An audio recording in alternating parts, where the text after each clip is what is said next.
Hi, my name is Tyler Dorsey. I'm an applied mathematics student at San Jose State. Currently, I'm taking the class Engineering 100W.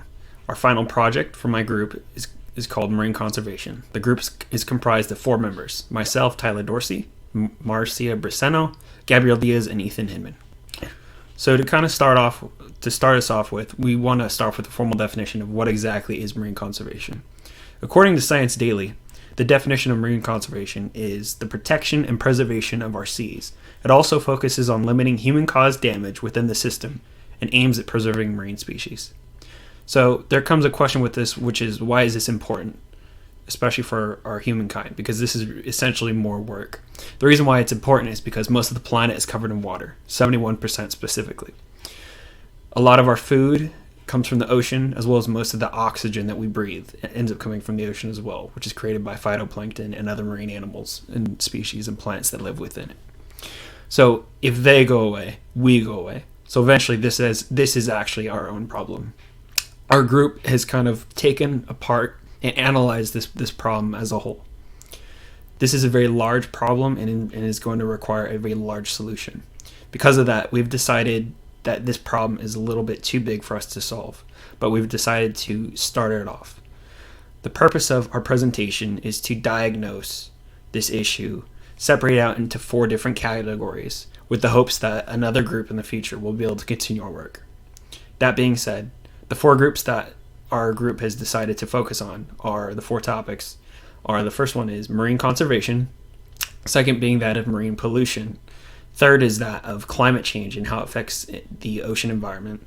And last but not least is overfishing, as well as the possible effects from it, as well as maybe future consequences. And with that, I hand this over to Ethan Hinman.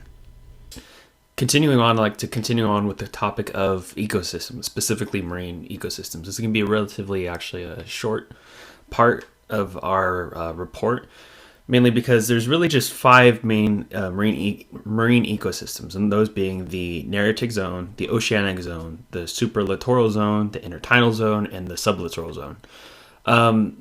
As we kind of know just from regular human biology and just biology in general, a lot of species are interdependent upon each other. The same thing goes inside a marine environment. So to give a more specific description, the Nearctic zone happens to be at a depth of around 200 meters, and it's basically mainly dominated by a lot of algae, which a lot of different smaller animals are more or less dependent on. The next zone, the oceanic zone, it's mainly open water, and a lot of plankton / zooplankton, whatever. They're mainly the dominant species there, and a lot of whales and a lot of larger mammals actually are dependent upon them for survival. The supralittoral zone, otherwise known as the splash zone, is the area above the high tide lines. And so you can kind of start to see how a lot of these different zones and sectors are really just overlapping and really touching on each other. The intertidal zone, it's the area between the low and the high zone, and the range is actually pretty short. It's almost around like 5 meters or so. It's around like 30 feet. So it's around from when, if you go to a beach, the beach starts around 30 feet depth in the water, and all the different living creatures that are involved in there. The last one, the sublittoral zone, it's the area between the low tide and the continental shelf. Now, this range for this zone is actually pretty deep. It's 150 to 300 meters. And if you think about it, that's around 900 feet. So you're going down really, really super far. It's kind of like sandwiched in between the oceanic zone. And so the main point here is to kind of point out that all these different zones are interconnected with each other. They're touching on each other, as well as the animals that happen to live within these environments are interconnected with one another, and if one ends up going, then the other one is obviously going to start feeling its effects. So for example, in the oceanic zone, you have plankton and zooplankton. If you start throwing in trash, or if the marine environment there starts becoming unsustainable, that's going to naturally trickle down to the whale population and whatnot. So to continue on, you actually start off with the root cause, which happens to be marine pollution. To continue on, I would like to cover the topic of marine pollution. Now, Merriam-Webster's definition of pollution goes as follows. It's the action of polluting, especially by environmental contamination with man-made waste. So when it comes to marine pollution, there are 4 different topics I would like to talk about. Specifically, microplastics, oil spills, acoustic interference by shipping vessels, and the last of which is eutrophication. So when it comes to microplastics, what exactly is a microplastic? Well, micro in the name means super small. And the scientific term means 10 to the negative 6 meters. Specifically, in this case, it's any plastic that is dumped within the ocean that is less than 5 millimeters in diameter. So what happens when we dump all this stuff into the ocean, right? So we have a lot of living marine animals within the ocean. Well, what ends up going on is that it either gets collected in the ocean, in which case it causes debris and whatnot, or it's actually ingested by fish. So the effects of which on fish that ingest this is actually not really quite known. And this brings up a whole other problem, which is that a lot of humans' food, a lot of our food actually comes from the ocean. So let's just say, for instance, what happens if a fish injects, digests microplastics? And what happens if that fish ends up getting caught and then being eaten by a human? We actually don't quite know what goes on there. But the thing is that plastic is not a natural element of our environment, and so more likely than not, it's probably not the best thing for us. Another thing about microplastics is that it actually takes thousands of years to decompose. So they're really not biodegradable. They don't compose overnight. This is going to take a long time to get rid of, but we're pumping it out faster than they are decomposing, So the last of which is that microplastics, most of which happen to be buoyant. And whenever you have water, anything that's buoyant is going to float, right? When it floats, it's either going to block sunlight to specific plants or it's going to collect together, right? Now, the researchers at the University of Ottawa empirically drove the system of connection between marine species and microplastics. So they end up giving sort of like a chart as to microplastics and how they particularly flow within a species, right? So let's just say you have a microplastic that is sort of ingested or taken on by a plant, like a marine plant, right? It ends up picking it up. That goes into the fish. The fish ends up going into another fish and whatnot, and it basically disturbs the whole series. Think of kind of like a domino effect. Once you put something in, it's really hard to stop it because it's going to start affecting all the other dominoes, right? Turns out there was a multiple Atlantic sampling that showed that 19.8 of all species ingested a version of microplastics, and of that percentage, 32.7 ingested more than one piece, right? This is not necessarily a great thing. So we somehow need to kind of figure out how exactly to change this. This is not a sustainable way for our future. To continue on with oil and shipping pollution, an example of oil pollution are specifically like an oil spill, the BP oil spill in 2010 and whatnot, or anything else like that. These are kind of the more or less famous top versions of marine pollution. It's very, very popular to go with these ones, but they cause a lot of damage. Like the Deepwater Horizon oil spill ended up being miles within radius, coating marine life as well as aviation life and whatnot. And it's actually still taking up work to this day to clean up. Shipping pollution can come into two different areas, one of which is ballast water dumping, which is that whenever a ship, let's just say from England, it will bring in water within its tanks in England, it will actually take the bacteria from that environment. If it goes down to South America where it needs to drop off its load, it will actually dump out that ballast water. That ballast water has the bacteria from the northern hemisphere, which is now being dumped into the southern hemisphere. So you're now introducing a brand new species, bacteria, viruses, who knows, into a different area. Fortunately, there have actually been quite a few restrictions and regulations on this, but it could definitely be a little bit better because this somewhat goes a little unchecked. The last thing of shipping pollution is actually acoustic interference. And acoustic interference happens when you have a shipping vessel, and what ends up going on is that it has a certain pathway that it needs to follow, right? And ships have very large engines because they need to go from one place to the next. And it emits acoustic interference with the frequency of the engine. Now, if you don't know, a lot of whales and or fish actually navigate acoustically. They'll use their own version of sonar. That's how the United States Navy ended up getting sonar, was by us viewing the marine life.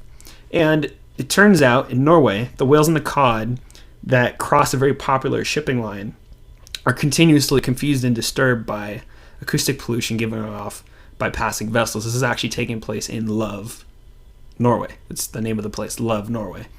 The researchers at the Norwegian University of Science and Technology found that a frequency as low as 30 hertz can actually disturb the local marine life. So 30 hertz is very, very small, and it's not a whole lot to disturb what's going on there. So we need to kind of take a better look at that, as well as to figure out future solutions for that if we can possibly get around that. The last of which I would like to talk about is the idea of eutrophication. Now, eutrophication is the process by which rich nutrients collect in a body of water and make it uninhabitable for marine life. You might have actually seen this in sort of like a pond. It typically takes place in a body of water that is isolated. So think of like a pond where there's a lot of scum on the surface and whatnot. And what ends up going on is that if you have a lot of phosphorus and nitrogen, if they collect within that pond or body of water, it will slowly start killing off all of the life or marine life that are attached to it. So, like I said, such processes, they're most common in lagoons, lakes, and large bodies of water that are connected to the ocean, and if this process goes on, it's going to eventually harm the local marine life. But actually, more or less, it's connected to the human race, because humans will get their drinking water from these particular places, right? So that actually makes the job of the water filtering company much more harder to do. So we should kill two birds with one stone and be more regulatory on this action. It'll be better for our drinking water in the long run, as well as for the local marine life. Now, there's actually a lot of physics that goes on with eutrophication. And so, like I mentioned earlier, there's a bunch of phosphorus and nitrogen that kind of mix together, and if they clump up too much, the local life actually starts dying. Turns out that the Guangdong laboratory researchers in China actually drove mathematical formulas for modeling for this. And they ended up giving it away for free for all the scientists around the world, so that the different scientists can actually test for different levels of eutrophication. You can actually see these formulas within our PowerPoint that's attached to this. They actually talk about specifically the weight of the difference. They give ratios for the different weight of phosphorus as well as nitrogen. And so you can compare the weights of your phosphorus and nitrogen in the ratios to global data points. And so you can actually get a good comparison on what's a healthy level for your local body of water versus what is an unhealthy level. And with that, I'll hand this over to Marcia for her report on climate change. Hello everybody, so my name is Marcia Briceño, and today I will be discussing the effects of climate change on the marine system. Within this topic, I will talk about subtopics, and they will be how the climate change affects and generates warmer or colder waters throughout the ocean. My second topic will be how it damages habitats. Third will be how it affects ocean currents, and last but not least will be how it affects marine life. My first topic, which is how climate change generates warmer or colder waters. Basically, what it does is that with climate change and how the climate is rising in temperature, what it will do is that on the ocean, it will warm up the surface. And so what it does is that where the water is supposed to be cold, because of the surface, it's becoming warmer. And so that's affecting where the water should be warm or cold, and it's fluctuating across the ocean. Now, there is another problem where warmer waters, where they're not supposed to be at, it can affect the ocean. And so one topic that I would like to talk about is coastal upwelling. So coastal upwelling is when the wind displaces water deeper into the ocean across the surface. And so on the coast, what it will do from the bottom of the ocean, it will rise to the top in order to replace the displaced water that was removed through the wind. And so what that will do is that the surface will be warm, and that's the water that will move. But then now we have water from the bottom of the ocean that comes up through the coast, and now we got a combination of water and warm waters, where either we're supposed to have warmer waters or colder waters. And so that can really be affected, and especially in the marine life, because at the bottom where the water is colder, there is more of a nutrient rich water, and so many marine life can really benefit from that. But when it becomes warm and now we're getting a mix of this, some species are not getting as many nutrients as they should. Now, going on to my second topic, which is how climate change damages habitats. I just talked about how the warmer and the fluctuating of warmer or colder waters affect some habitats. Now, there is more to just warmer, colder waters. We also have another topic, which is it's mainly another problem, and so that is ocean acidification. And so what that does, basically the CO2 that's in the air and which causes climate change gets absorbed into the water, and so we get a combination of CO2 and HO2, which creates an acid base. And so what that does, it really affects many habitats in the ocean because it creates like an acid form. And so that's when we start to see coral reef to bleach, and once it bleaches, it dies. So that is one example of ocean acidification and how it affects habitats. And so another thing is ocean oxygen reduction. So basically what the CO2 in the ocean reduces oxygen throughout oceans. And so species can really be affected by that. Species, although they are underwater, they still need oxygen to survive, and so that can really impact habitats throughout the ocean. Now, another problem that climate change does, how it damages habitats, is rising seawater levels. So one example is polar bears. And so as climate change, basically temperatures rise, ice throughout the ocean melts, and so what it does, it creates seawater levels to rise. And so we may not think that's a problem. However, where polar bears live, that can really be affected because what polar bears live on top of ice. And so if the ice melts and melts and melts, they only have a small portion where they can rest and sleep and live. They cannot live on the water, because sometimes if there's not an ice where they can rest at, they can drown. Yes, they do swim, but they can drown. So polar bears are really affected by climate change, and this is not the only species that can be seen affected by climate change, but many other habitats such as coral reef and many other species. Going on to my third topic is that climate change can affect ocean currents. And so basically the earth has a current where the ocean currents flow through. And so in certain areas, the ocean current should be cold, and certain areas, the ocean current should be warm. Now, with the surface of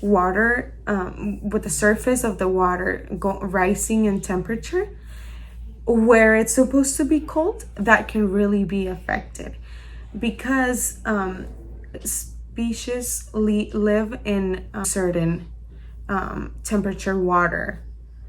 And so if cold water species need cold water, and now we have climate change, which is basically rising the water at the surface.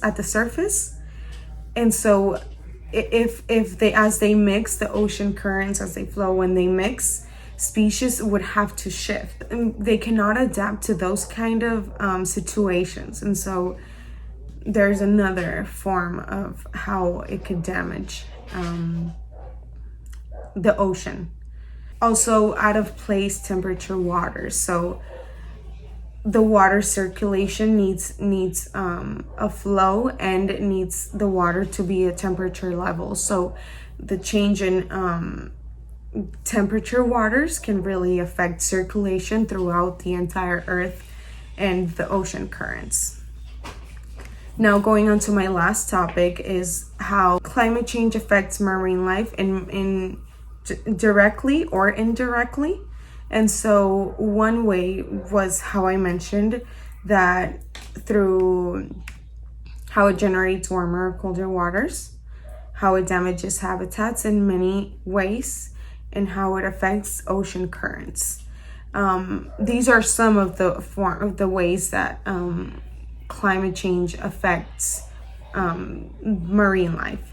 Now, one thing that was discussed on a green talk that we reviewed was, I thought it was really interesting what Monica Chen discussed.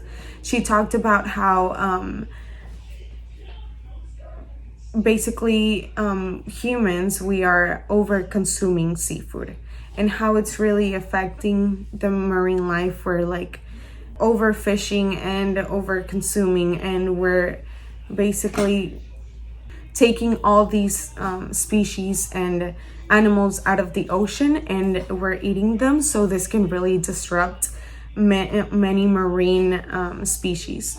So humans, and whether it's directly or indirectly, whether we may not intend to affect marine life, we do it still in many ways. So if we can somehow reduce greenhouse gases, that can really have an impact on the ocean, and maybe help the ocean conservation, or even just reducing the food that we intake from the ocean. Thank you, and now I will hand it over on to Gabe. Hi, today I'll be discussing about overfishing. So what is overfishing? Overfishing is the act of fishing at a high quantity that does not allow the population to regenerate. So when did this start? A lot of people think this started probably 20, 50 years ago, but actually this started in the early 1800s when people were hunting for whales and using their blubber for lambs. So where does this occur? Well, the ocean is a big part of the world. But some of the main hotspots would be Atlantic coast, California, European coast, and the Mediterranean. So how does overfishing occur? So in the early 1800s, we had a population of about 1 billion. Within the next 2 years, now we're at 2000. The population is over 7 billion. So we need a lot of food, a lot of high quantity food to supply the world. And obviously fish is very important to our nutrition. And my next slide, regeneration. We're going to see two graphs. The first graph is the Pacific sardine biomass from 2005 to 2017. As you can see, in the early 2005-2006 era, these sardines were at a very high population, but after that, it tremendously declined in population. 2013 and forward, they were below the cutoff, so that means their population is going to be very hard to regenerate if overfishing does not stop. And the next image, that's labeled 2010, we see multiple fish species labeled on this graph. We see the Atlantic cod, which is in a very hot spot, Atlantic coast, the black-nosed shark, the yellowtail flounder, and the Acadian redfish. So if you are to the right of the vertical axis, that means you're at a very good position for that fish stock in terms of volume. If you're above the x-axis, that means you're fishing that specific species at a very high rate. As you can tell, the Atlantic cod is being fished at a very high rate since it is in the Atlantic hotspot, and the population is now very low. But now as you look at the Acadian redfish, it's not really being overfished, very slow rate, and the population still has a very good standing. And my next slide, extinction, we're going to be talking about what species are going extinct and why. So the first species would be albacore tuna, which you can see in the image. The Atlantic cod, as I stated earlier, is in one of the Atlantic hotspots. Sharks, rays, and whales, and more. Most people don't know, but sharks and rays are actually going very extinct. They're being hunted for their medicinal use and for trophies. As I stated earlier, whales are being hunted for their blubber. So why? So they're being fished for food, supplies. A lot of the species are actually dying by bycatch from other species, and a lot of them are also being fished for trophies. More than 90% of the European species are going extinct due to the very low, weak regulation. As you can see in the image, probably about 100 million or more sharks are killed every year by bycatch. In my next slide, destruction of habitat, I'll be discussing about the ecosystem of the ocean. So, let's say you have less predators due to overfishing. Now there's more prey, which leads to more disease being spread around.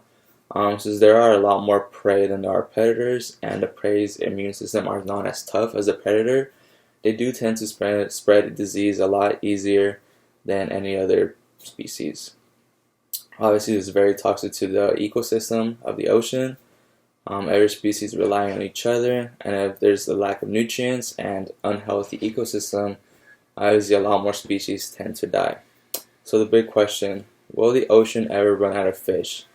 In my next slide, solutions, I will say yes and no. So if we don't stop overfishing, yes, there will run out of fish. Obviously, we want to stop overfishing so that we can answer it as a no. One way the U.S. has been hoping to stop overfishing is by creating the Magnuson-Stevens Fishery Conservation and Management Reauthorization Act of 2006. Yes, a very long name. So what this does is establish right-based fisheries, which are funded, and they are set up in certain areas to catch certain species. As well as this act also establishes catch limits for these fisheries and making all the fisheries accountable for their fishing. So like I said, if a fishery is in a certain place, catching a certain species, then if that species ever goes extinct or is being overfished at a very high rate, we know who to hold accountable. Another solution would be to set up social and economic incentives. By this I mean by like private fisheries. If you set up social incentives, like let's say a company has a bad reputation, does not care about the environment, the society is probably going to stop buying supplies from them. Obviously they're going to lose money, and that's not what they want. But if a company starts to attend good standing with the society, then obviously society is going to want to buy their supplies because they know that company is going to be providing good health for the ecosystem and to stop overfishing. Obviously, the more people buy from their company, that creates economic incentives because they do gain a lot more money. And at the end of the day, which company does not want more money? Great. Thank you. In conclusion, I would like to start out with large problems require large solutions. Now, if you remember, Alexander the Great actually conquered the ancient world, not all at once, but small pieces at a time. So specifically, this is what our group has been trying to do, and hopefully that we accomplish with this presentation, is there's the large problem of conserving the marine environment. And that's actually very, very a hard task for just 4 people to do, or one group for one semester. So we hope that with this presentation, we've been able to define, analyze, and hopefully diagnose the issues going forth with marine conservation. We have a hope that a future group, either from San Jose State or just in general, will be able to take the reins on this, because this is a large task that's going to require a lot of people from different sorts of fields, mathematicians, engineers, physicists, biologists, and whatnot.